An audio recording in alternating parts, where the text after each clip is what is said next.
Dentro del panorama internacional del mundo del teatro hay dos acontecimientos que gozan de un prestigio fuera de duda. El Festival de Teatro de Edimburgo en Escocia en agosto y el de Aviñón que tiene lugar estas semanas. Segunda entrega de nuestra visita a la Provenza francesa.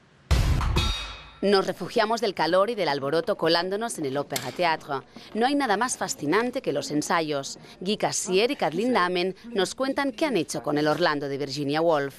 Chercher une relation dans le théâtre, comment Virginia Woolf a écrit son roman.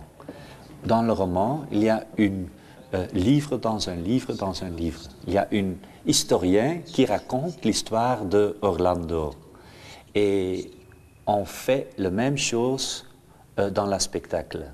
El prestigioso director flamenco tiene buena mano dando un giro a clásicos literarios. Datos, pinturas, fotografías reales resumen la historia de Europa durante 400 años.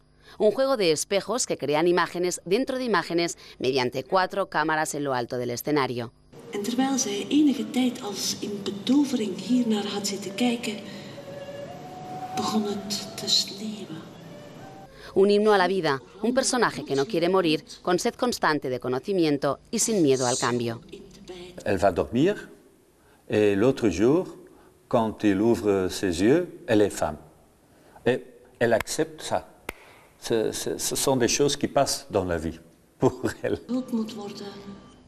En noviembre podremos ver Orlando en el Festival Temporada Alta de Girona.